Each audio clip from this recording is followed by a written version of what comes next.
We're gonna do the.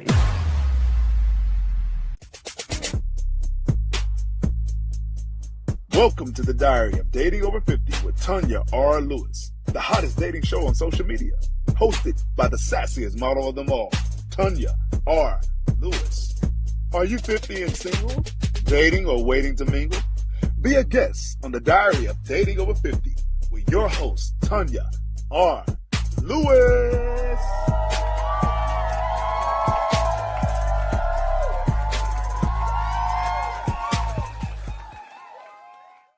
Oh, here it is. Okay. Hello. Hi, this is Tanya R. Lewis with the Diary of Dating Over 50. Welcome, welcome, welcome, guys. So you all been waiting for this interview for quite some time. I'm going to allow him to introduce himself first, and then we're going to dig right into this. Hi, Stephen. Hi, Tanya. My name is Steve Moore. I'm a native of Atlanta. Grady baby. You are native. I'm a Grady baby. Born and bred. You know, back in the day, either you were born at Grady or you was born at home. So no other hospital would take you. Mm-hmm. Wow. I'm an official Grady baby. There's not too many of us here, but yeah. I'm an Grady original. baby. Seen all the changes, yeah. Wow. And it's not a lot of natives here of Atlanta. We all came from all over and just poured ourselves on into Atlanta. Started after the Olympics. Yes. Because I came here in the 90s. In the early 90s, I came here for the Bronner's Brothers Hair Show with my sister. That's when I came. That's my first time, my first introduction of Atlanta. I said one day I was going to live here. Did you go to Jack the Rapper convention? I was in the back, but I was when BMF did that part. Oh, okay. I was on the background, and I was right next to Michi when they filmed. I had my little 2 seconds of fame. Wow. So, all right, guys. So we're here today. We're going to talk about with Stephen, his love for Phyllis Hyman. He dated her quite some time ago. And he's never really shared his story. So he's going to share it with me. I feel so blessed and humble and fortunate to be able to talk to him about this love story. So let's dig right in because I'm so excited to talk to him about this. So my first question is, what were your first impression of Phyllis when you met her, and where did you meet her? I first saw Phyllis at the Tuskegee homecoming. Oh, wow. She performed at their homecoming. It was probably around 1983. And I was in Tuskegee for some reason. I didn't know who Phyllis Hyman was, never heard of her. And she came onto the stage. She had a short cropped haircut, flowing black dress with shingles on it. And I was like, wow, I'm going to meet her one day. Oh, my. Yeah. And so about maybe 6 months to a year later, a relative of mine opened up a nightclub in Birmingham, Alabama. I think it was called the Fox Trap. And she was the opening act. And so I told him, I said, I want to meet her. He's like, okay, cool. So after the show, the club presented her with a bouquet of roses. And he said, well, you can go give her the roses. I was like, no, I want a personal introduction. He said, no, go give them to her. And so I went on stage with her and presented her the roses. And she thought they came from me. And so I was sitting at the bar afterwards, and her manager came up to me and he said, Phyllis wants to thank you for the roses. I said, well, they didn't come from me. They came from the club. He said, no, she wants to meet you. Wants to thank you for the roses. So Phyllis always has people, signing autographs afterwards. So I went back and she said, just wait until I finish signing these autographs. If you want to hang with us, we're going to go eat something. We're not going to go back to sleep because it's like 3 o'clock in the morning. And I said, cool. And so we hung out that night and went to Waffle House. And that's where I met her. Yep. Okay. So you met her at a homecoming and she was... No, I didn't meet her at homecoming. I met her at the club. At the club. I first saw her at the club, at the homecoming. Okay. Okay. And you was just smitten at the time as soon as you seen her. And I was young. I was young. I was like 26, 27 years old. Wow. And so by the time I drove back to Atlanta, by the time I got back to Atlanta, but those back in the days, so we had answer machines. Yes. She had used up my tapes. She left that many messages on your machine. She said, I love talking on these things. I'm just going to run it out. And wow. So, I wish I had been able to keep those messages. Yeah, that would have been nice, nice to keep. Because I remember calling when my mother passed. I remember calling that number 868-3467. That was my mother's number, and I remember calling, just listening to "We're Not at Home." Da, da, da, da. Yeah, so I understand. Yeah. Yep. Okay. So, how did her presence impact you during your time together?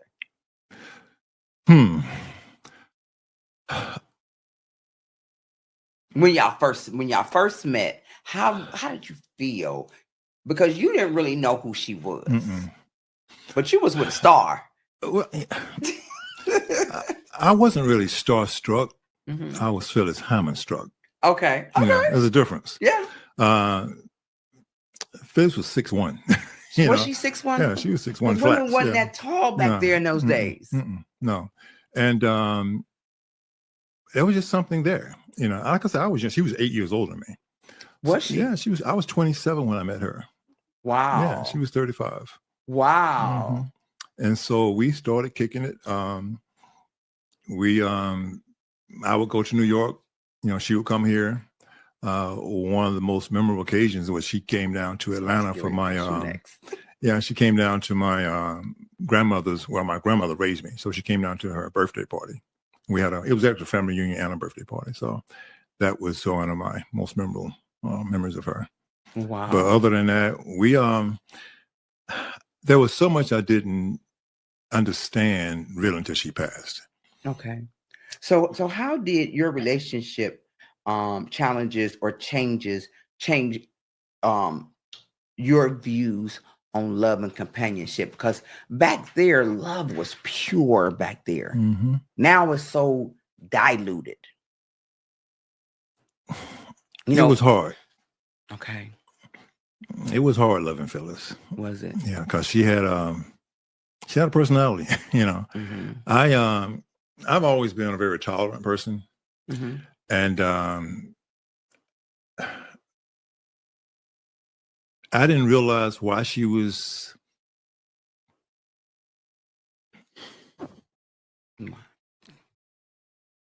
You didn't understand the way she was. I didn't understand why she was acting the way she was acting. Yeah.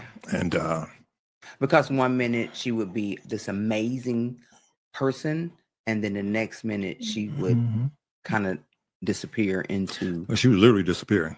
Yeah. Back then, she had a living manager. His name was Jimmy. I think we were probably two of the people that knew more about her than anybody. Okay.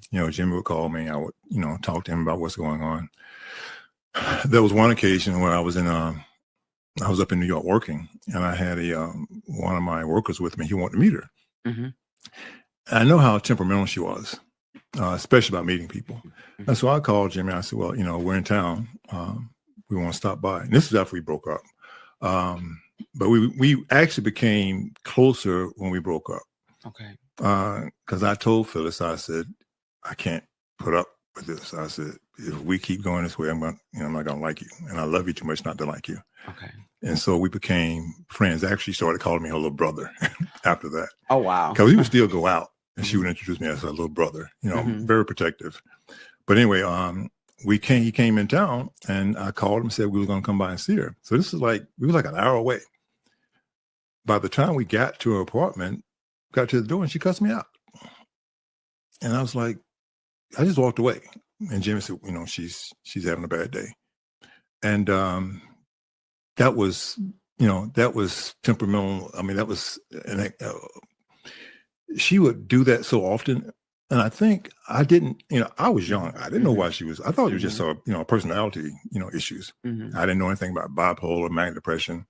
So if you had known, if they had given it a name, like they has a name today, they have medication that can have a person more normal. Well, Phyllis couldn't take the medication. Okay. It made her lethargic. Okay. That's why she self-medicated. So, but if you had known what you know now about being bipolar, could you have did things differently? I don't know. If you've ever dated anyone with bipolar disorder, manic, narcissistic behavior. It's hard. Okay. So they can be on medications. It's just hard. Okay, so tell me about the good times y'all had. Tell me the good. Let's lighten this up. Well, I went on the road with her time. for about a month. That was a good time. So we had a lot of fun together. Phyllis was very, very fun loving. She loved people. But one thing was funny. She would say she didn't understand why people loved her. Wow. We had she came to Atlanta once to visit me, and I had a friend that was at Spelman. They wanted to meet her. And so I said, Phyllis, we're going to go to Spelman because she wants to meet you. She's okay. I said, well, you probably have to sign some autographs. She said, ain't nobody going to recognize me. I said, are you serious? And so back then there was a guard shack when you drove into the campus. So when we was in a limo and the window was down just a little bit. So when we pulled up, the guard said, yo, Phyllis. And I said, that's one. And so we, went to the cafeteria, and all of a sudden they made an announcement. The Phyllis is on campus. We had to end up setting up a table out front to sign autographs. Wow. So she would say so often, she said, why do people love me? And we had talked about suicide. I didn't, when y'all talked about it personally. I didn't, you just, when people talk about it, you don't take them seriously. She said, this is my life. And when I'm ready to go, I'm going to take it. I'm ready to go. She said, I won't jump off a building because I might get messed up. She said, no, when I'm ready to go, I'll go. And there were times that we would talk, and we'd be on the phone for hours. I might get 4 or 5 words in. We just go from conversation to conversation to conversation to conversation. So where was you at the day that you heard that she had passed? I was on a road trip. I was traveling, and a friend of mine called. She said, your friend died. And I wasn't surprised. Wow. Because we had discussed it, and then I knew some things that was going on with her. And so when I heard the note that she wrote, I understood. She said, I'm tired. She was just tired. There was a lot that she was dealing with that I understood why. I wasn't surprised. I don't think anybody that was really close to it was surprised. They were surprised. On the Unsung episode had this guy that said she called him. And she was talking to him about how she was ready to go and she was going to, take her life.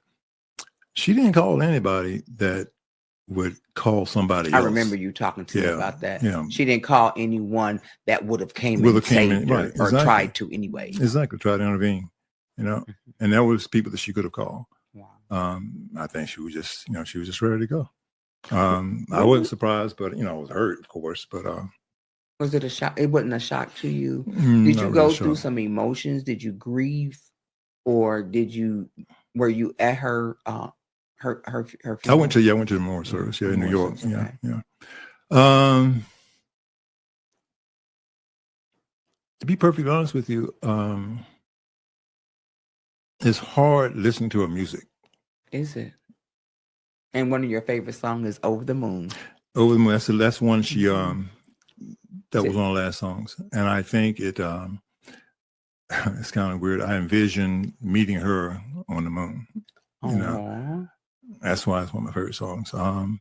There was an occasion when I was traveling. I was doing some work with a government project, and I had to deliver furniture to a different state, and we were doing back-to-back trips. So I had to end up doing 2 trips, and I had not, I really hadn't come to terms with it. And I was tired, just dead tired. And I put her music in, and I just reminisced and drove for like 6 hours listening to her music. Just listening to her music. And I always say, I think she saved my life, because otherwise I would have went to sleep. So tell me the relationship that she had with your children. She adored you.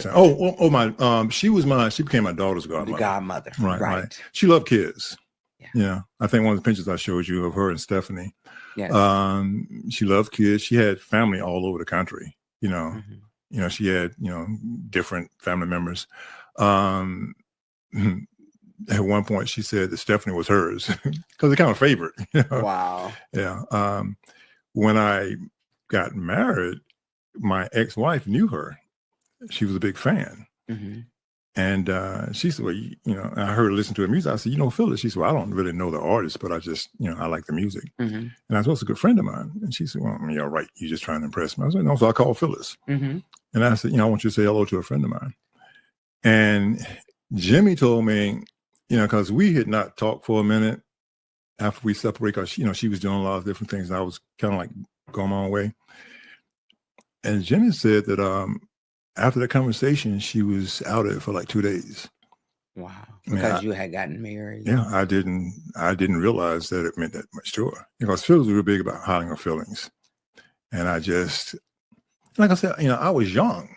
Yeah. So I wasn't thinking it on that level. I just felt, we're broken up, we're friends, I'm going to go on with my life. Mm-hmm. I think I was one of the few people that Phyllis respected. Okay. Because she knew she couldn't handle me a certain way. A lot of people would deal with her and take a lot of the stuff because she's Phyllis. And she had a tendency to be abrasive sometimes. Mm-hmm. And I just wouldn't put up with it. There were times that she would, be mean. I wouldn't call her. And she'd call my mom because her and my mom were very close. She called your mother on you, huh? Stephen won't talk to me. Exactly. She said, will you please tell him to call me? Yeah. I mean, they were real close. Yeah. Were you were in love with her deeply?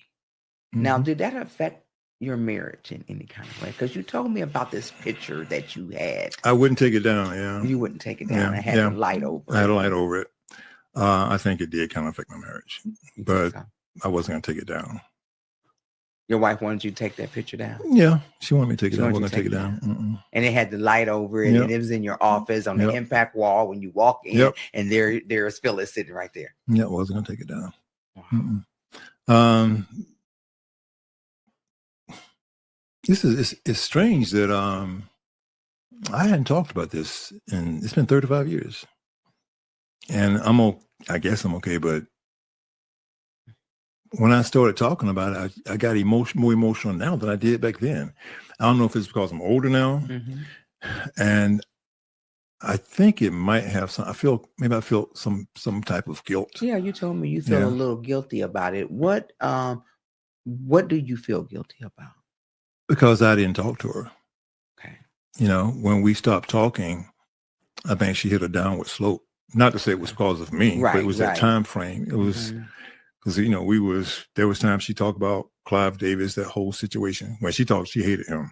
So one of the reasons I read somewhere, and I also seen the video. Don't know how true that is because you got to be careful with the videos that you see. But he was trying to force her to go pop. Right. And she was true to the nitty gritty R&B. Yeah, I mean, she was rhythm and blues. Yeah, rhythm and blues. I mean, she was. I can't imagine wanting her to go pop. That wasn't her base at all. Did she talk to you about that? Well, I listened about it. Okay. Because she would go. I'd say Phyllis is not talking. She would get so angry she just almost come to tears. I said, Phyllis, don't talk about it. But I should have listened more because she was venting. That's what was going on. She was venting. But you were young, and really and it's hard to get to that point where you get outside of self and allow yourself to just listen. Right. Because as women, sometimes we don't need you to make it to comment. Exactly. We just need you to listen. Yep, listen. And so your guilt is you feel a little guilty because you weren't there, and because you thought you should have listened a little. I should have listened. I should have during the time frame that I had her picture, I should have stayed in contact with her. But on the other hand, I was trying to be respectful of my marriage. Of your marriage. Yeah. Yes.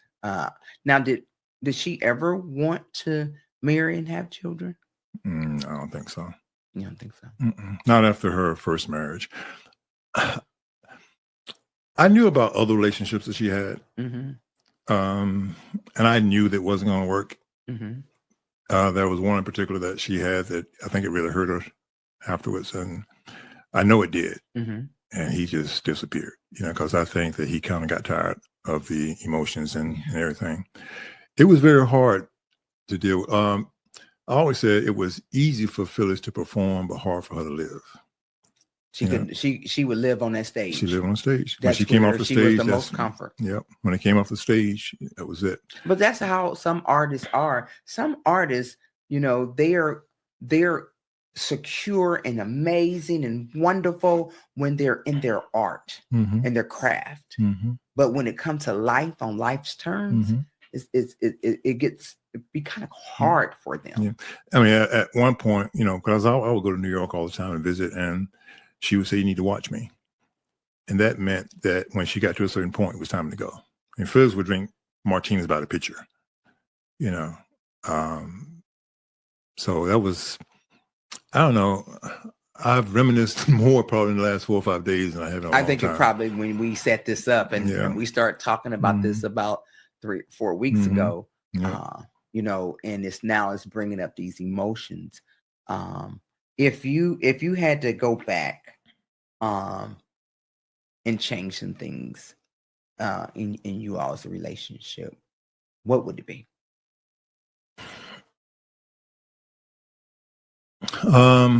I would have listened more and been more proactive.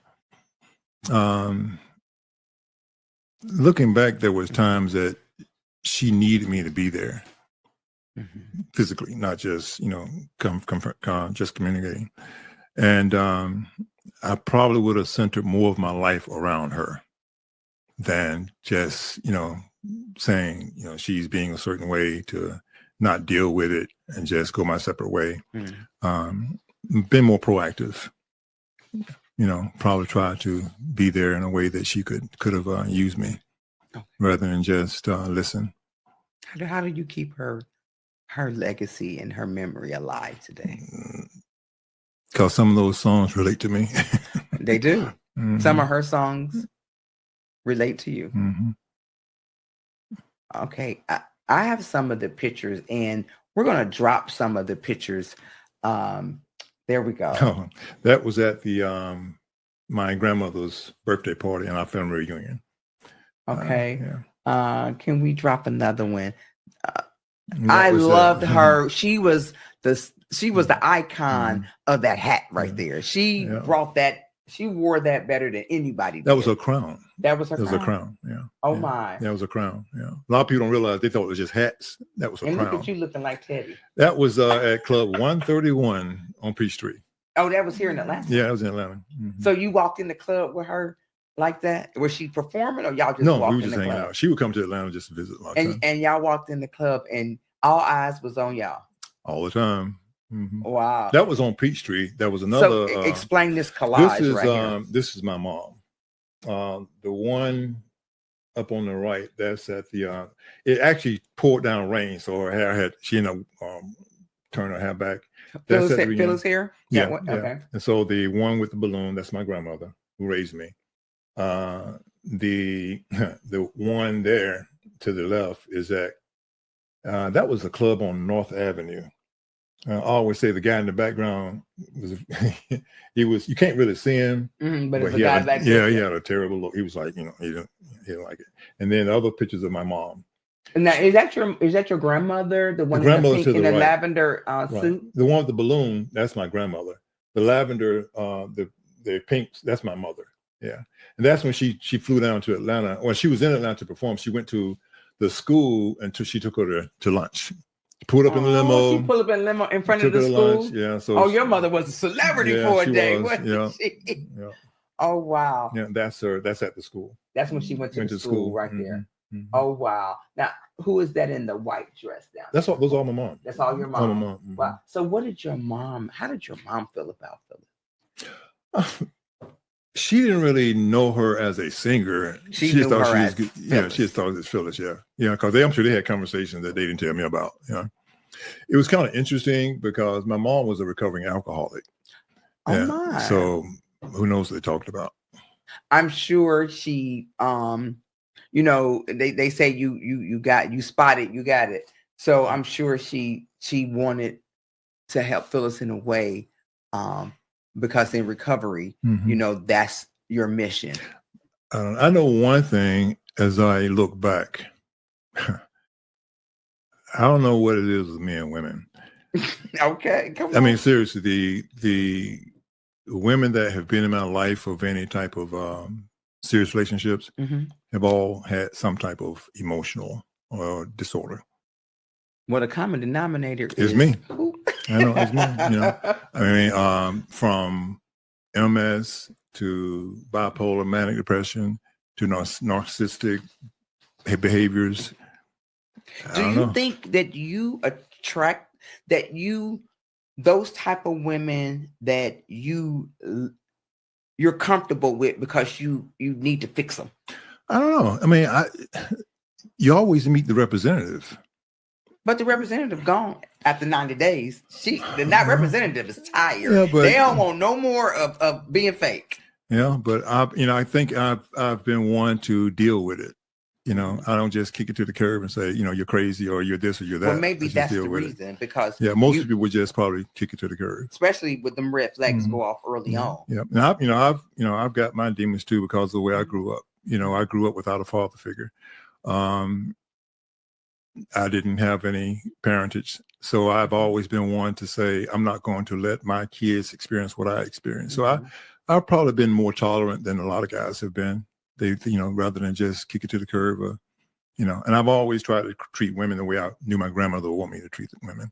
I don't believe in disrespecting them or whatever. So maybe just being a lot more tolerant. But I've come to realize that the women in my life have always had some kind of issue. Because you just had a son about 8 years ago. Yeah, exactly 8 years ago. Yeah. And you have full custody of this baby. I have full custody of him, got custody without an attorney, and I've not been in a relationship since he was born. Oh my. Nope, y'all ladies, y'all hear that? Not even close. Mm-mm. Are you ready for a relationship? I don't think it's a matter of I'm ready. I don't know if the relationship is ready for me. Okay, what do you mean by that? I mean, and I understand it's difficult for a woman to date a 68-year-old man with an 8-year-old because a lot of women, because a lot of women, I've lived my life, I've got grandkids, I got whatever, and I understand that.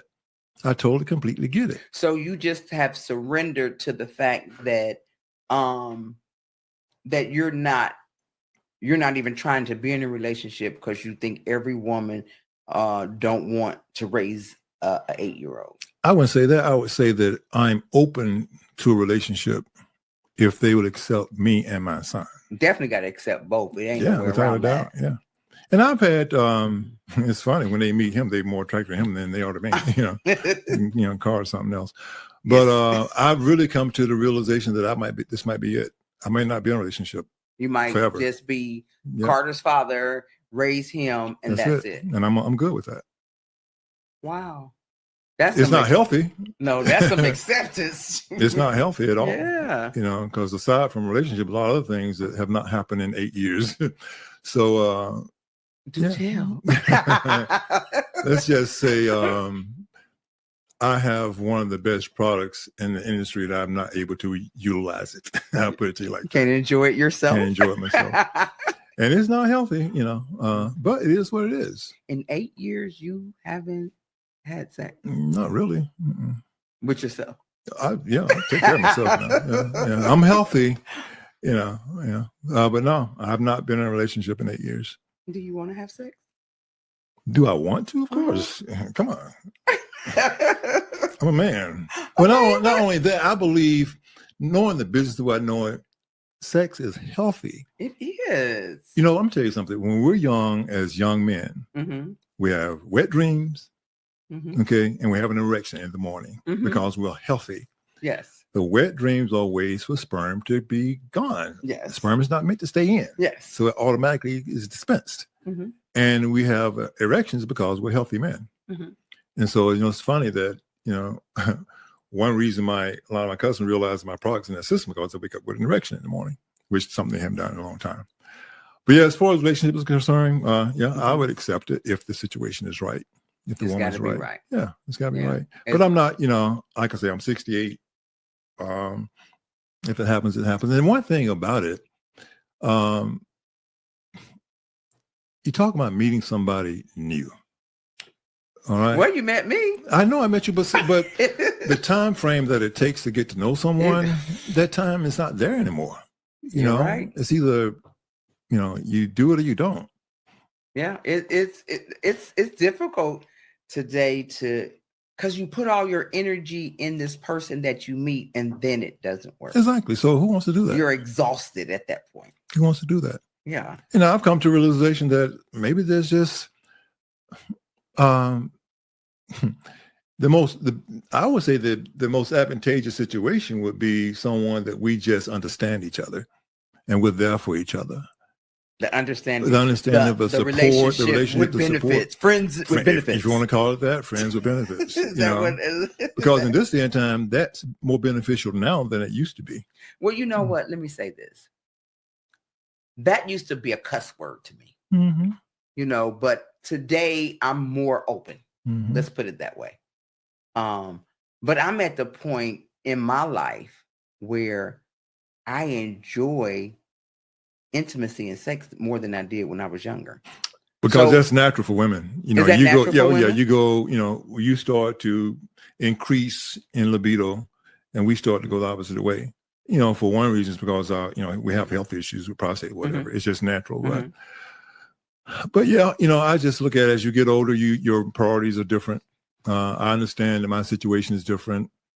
If it happens, it happens. If it don't, it don't. I've some people say I've got baggage. Oh, so be it. I got baggage. But one thing that I do say, even in my worst times, I'm better than most men. Oh, do tell.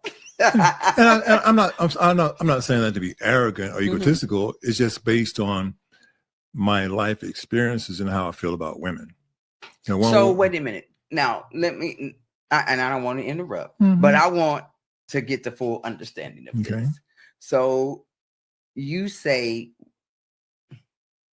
what's inside you that you know how to touch a woman in the most amazing way? Of course. Okay. Yeah, it comes with experience. Not to give me an example. Okay. Okay.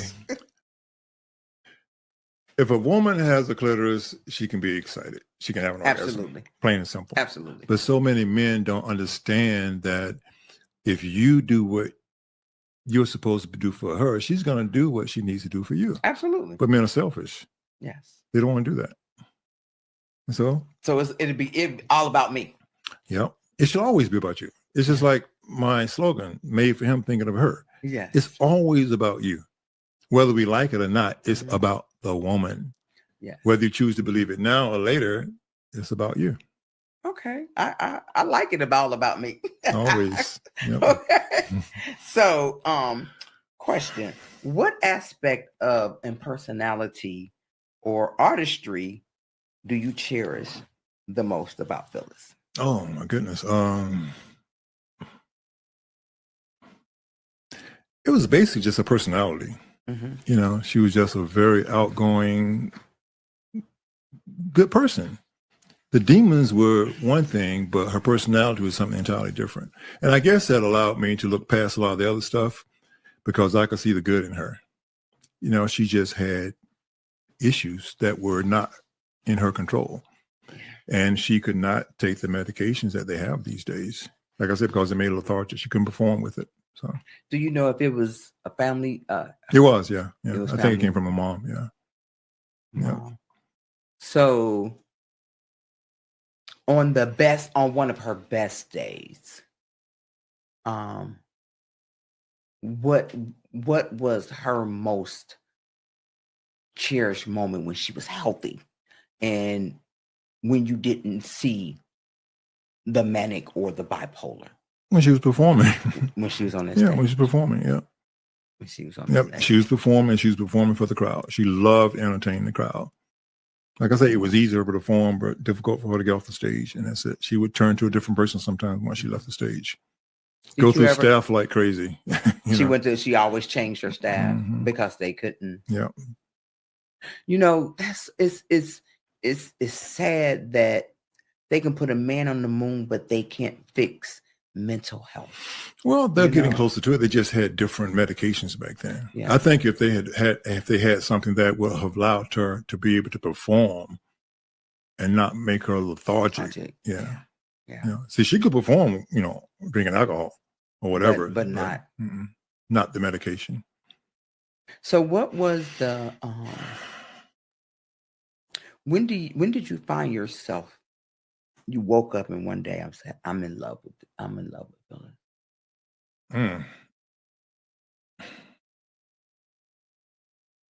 Hmm. Really, it was probably after she died. Wow.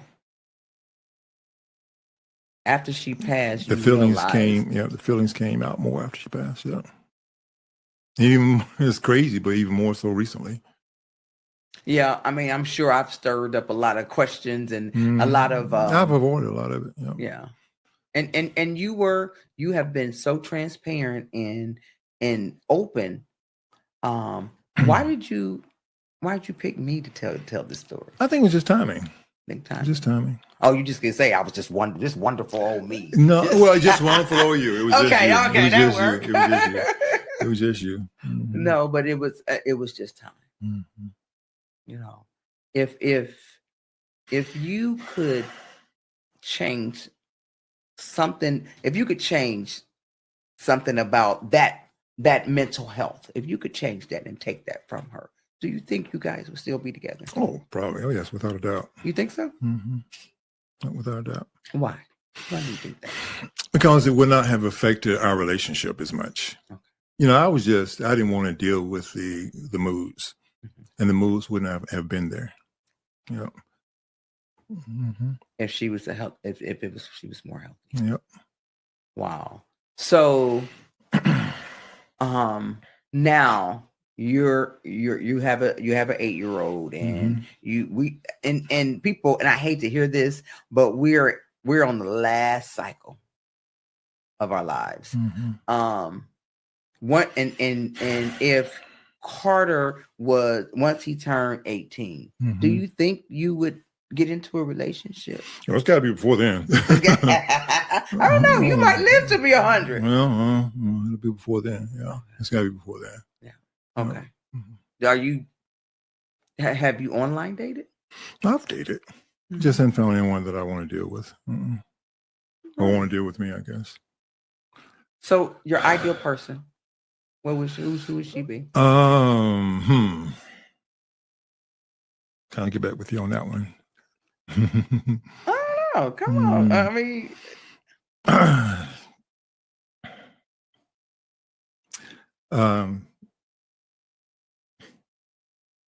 so okay, let's put it this way. She definitely wouldn't have no mental issues. But would she be your age? Probably not. You don't think so?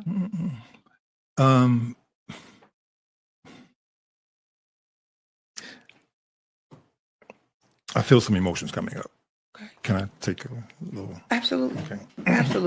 Absolutely. So we're going to come back. We're going to allow Stephen to kind of go through his emotions. You know, I am going to read my a part of my final thought.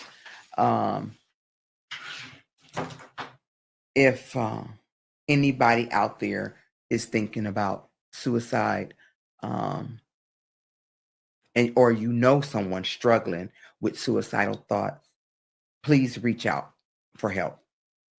Here are some resources that can provide immediate support. All you have to do is dial 988 and text them. It's a suicide in crisis lifeline.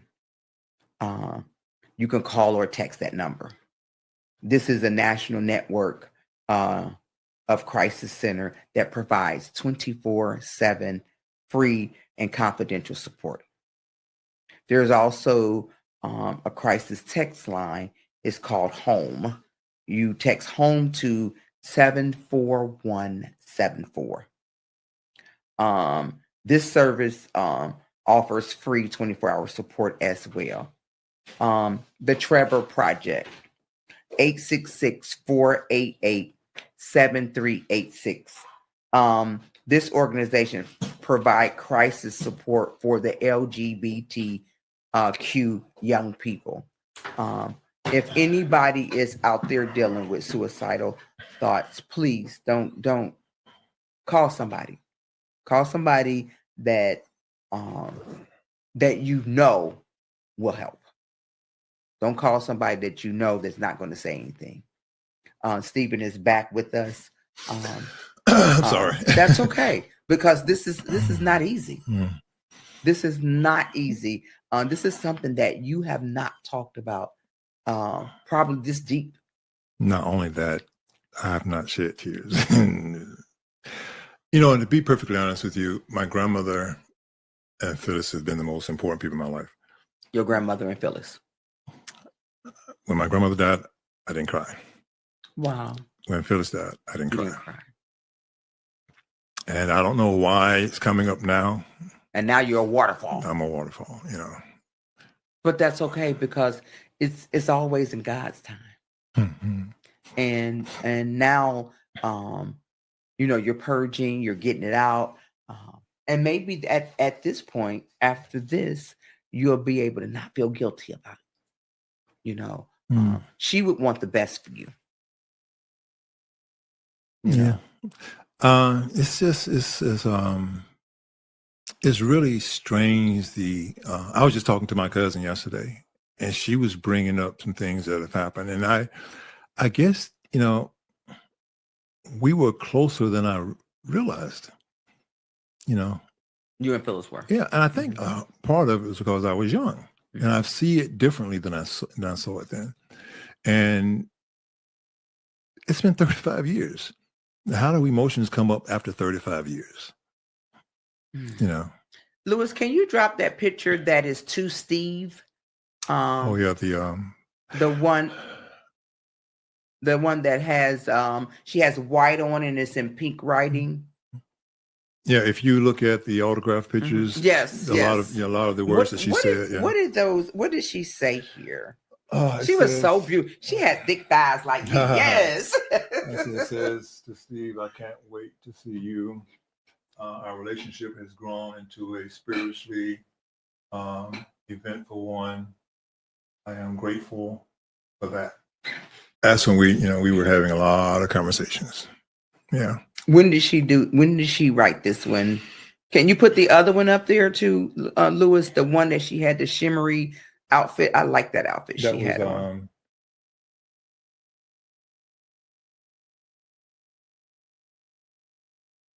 When did she write that one? Which one? This one? The one that just went off. Oh my goodness. That was probably in 88, maybe. Yeah. I wasn't really, when she wrote, I wasn't getting the meaning of what she was writing. She was saying things on the pictures. I was just looking at the pictures. You didn't really read it? I didn't read what she was writing. You were just looking at a beautiful woman. Yeah. So I wasn't really coming to terms with what she was really saying. Yeah. Would she want you to move on and find somebody? Probably. I mean, that was Phyllis. Phyllis was what's this one here? That I love this picture. That's the picture that you have in your house that you have. Yeah, that's the one with the light over it. That's a 4 by 40 by 30 picture. Yeah.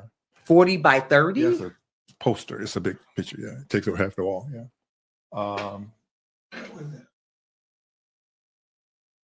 I remember. So this is after she said it's been a long time since we've talked, but the phone calls were special. We talked.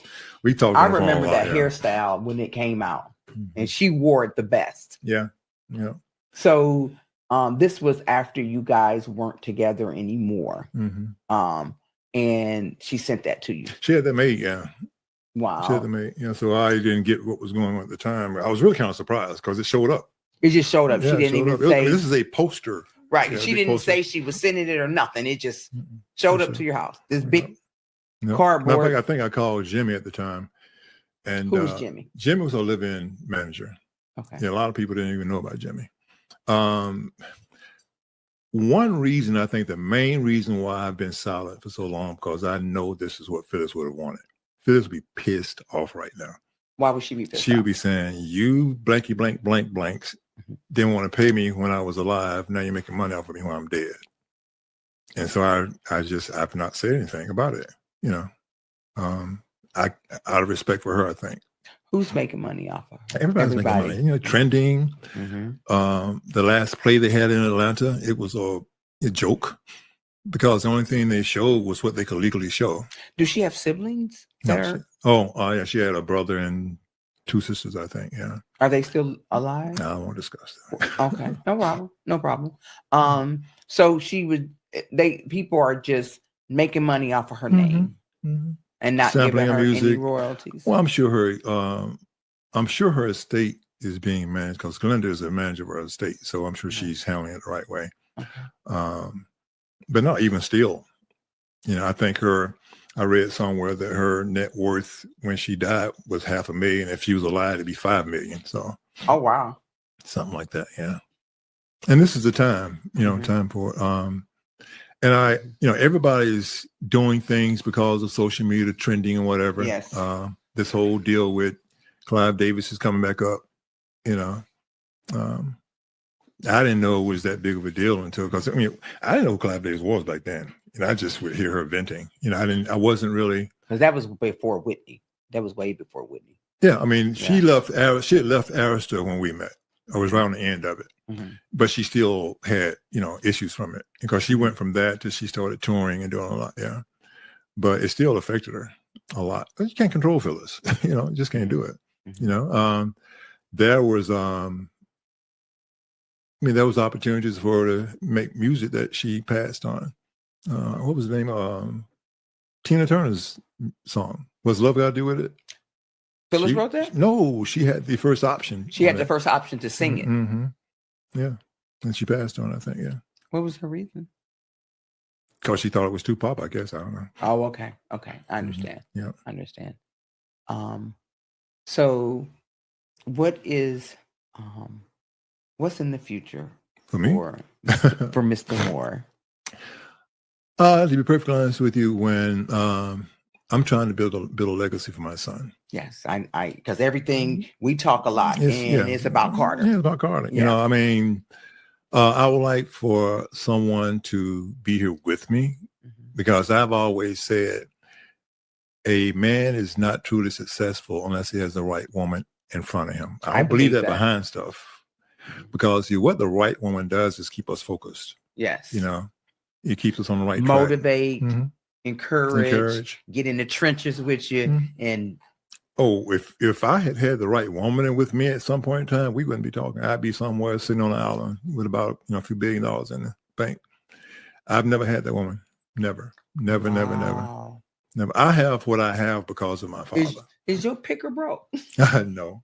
So who was your father? Let's talk about your father for about 2 minutes. Okay. Okay, your father was who?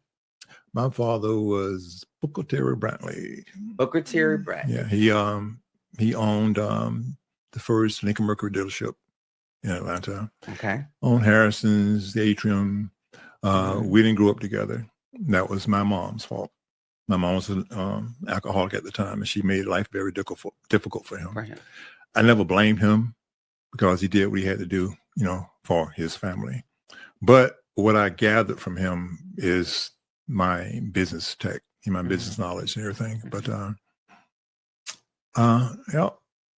So you think if your father had been around, things would have been different, of course. I don't know.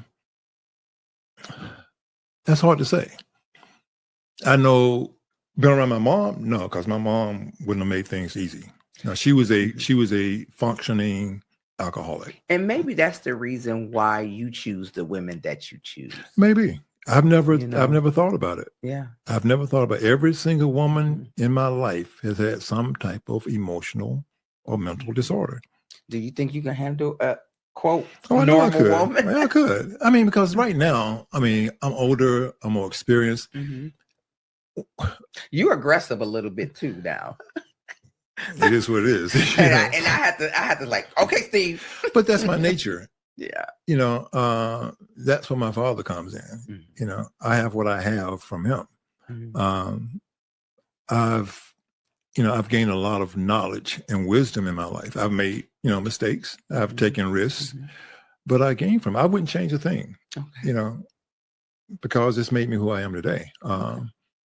When I found out that my son was my son, I knew that he was here for a reason. Yeah, I was old when he was born. It's like, but he was here for a reason. So I've got to make sure that he fulfills my legacy. And people say, well, will you retire? What's that? I would die if I retired. You use your brain. When you can use your brain and not have to physically do stuff, you can work. But I don't think I'll ever stop working. Yeah, I enjoy. I'm creative. I enjoy creating, whether it be a business concept or whatever. I enjoy doing. You done gave me a lot of great ideas. Yeah, that's just what I do. It's part of me. Right now, I have serious goals and ambitions for a new project that I have going on. So, so if you could say something to Phyllis right now, what would you say to her? I miss you. Oh, you miss her. Yep. Wow. You miss her. Look at that. What's that? Is that her? Oh, that's her program from her. She was cremated, but that's a program from her memorial service. Was that when she was a little girl? She was tall, that little girl. Yep. Wow. Yep, that's it. That's from the program. She wore hats like nobody else. Hats and her crowns. Like nobody's. Did she have a whole room? Well, she had a designer that made them for her. Yeah, I forget her name. Yeah, she had a designer that made from. People that remember her, she always had a jewel. It was about this big, gigantic jewel goblet. I gave that to her. Yeah. Oh wow. Yeah, she took it everywhere she went. Yeah. Wow. That and other things she always did. Took her shoes off. First thing she did, kick her shoes off. Kick her shoes off when she came in. Yeah, she was 12. She had big feet. Yeah. Did she wear heels? No, she didn't wear heels. No. Well, not what you consider heels. It's funny when Phyllis and I entered a room, everybody knew she was there. Absolutely. This one time, matter of fact, one of the guys in that picture, we were at Atlanta Nights, I believe it was. And after we stopped dating, we would still hang out, but I would more or less like be her overseer. And she enjoyed tempting guys. Not sexually, she just enjoyed teasing them. Give him a little tease. And so she would say, I want to meet him. So I go over and say, Phyllis wants to meet you. Oh, she wants to meet me? Oh, okay. And I'm saying to myself, it ain't about all that. And this guy actually went, we went out with him, and when we were getting ready to turn in for the night, he thought he was going to go to a room. He thought he was coming with y'all. Yeah. And he thought he was going to get a phone number, and she's like, where do you think he's going? And he looked all crazy. I said, what did you think was going to happen? He hung out with us all night long. It was just kicking he just knew he was in. I was like, no, it's not all about that. Wow. That, and then there was one occasion, they have little quaint bars in New York. Phyllis, Jean-Luc Young, and I think it was Duke Ellington's daughter, Turn It Out. They had people off the street coming in. They were just in the club and they just started singing. Just turn it out. She would do that often, yeah. There's little quaint clubs that was in Atlanta. Yeah. Not in Atlanta, but in New York, she would do that with. Those were enjoyable times. I did a lot of work in New York, and every time I would go there, I would never take partying clothes. And she was like, why do you come here and don't bring partying clothes? So she would go we always have to go buy clothes. Yeah, something to party in. Well, you know what, Stephen? I appreciate you allowing me to help tell this story with you. I'm sure there's more. And it probably is. We're gonna circle back around, but our time is up. And with closing thoughts, the love story of Stephen and Phyllis Hyman is a poignant reminder of complexities of love, mental health, and resilience. Their journey together was marked by deep affection, shared dreams, and the trials of Phyllis' struggle with bipolar disorder. This challenge tested their bond, yet it also illustrated the profound strength of their commitment to one another. Phyllis' battle with bipolar disorder brought moments of light and shadow, showcasing her vibrant spirit during manic phases and profound challenges during depressive episodes. Stephen stood by her side, offering unwavering support, but the weight of her illness was heavy burden. He learned the importance of patience, empathy, understanding, navigating through highs and lows with a love that never wavered. Her passing left profound void in Stephen's life, a reminder of fragility of existence and the depth of their connection. In the wake of loss, Steve faces the daunting task of moving forward.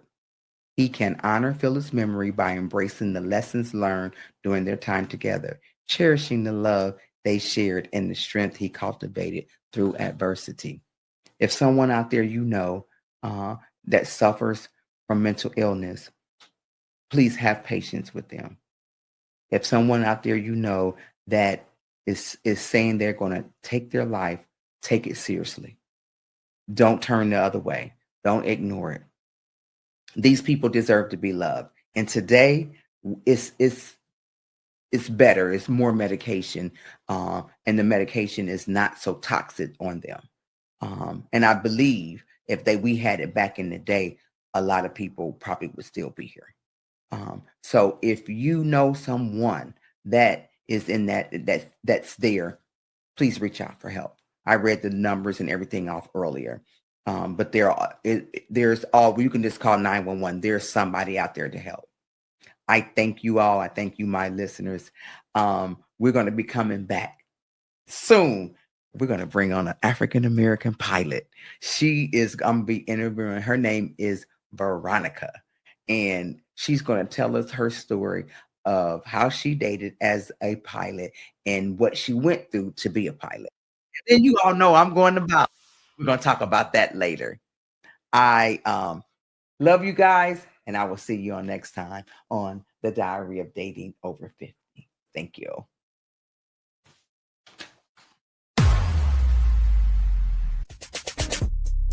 The hottest dating show on social media, hosted by the sassiest model of them all, Tanya R. Lewis. Are you 50 and single, dating or waiting to mingle? Be a guest on The Diary of Dating Over 50 with your host, Tanya R. Lewis.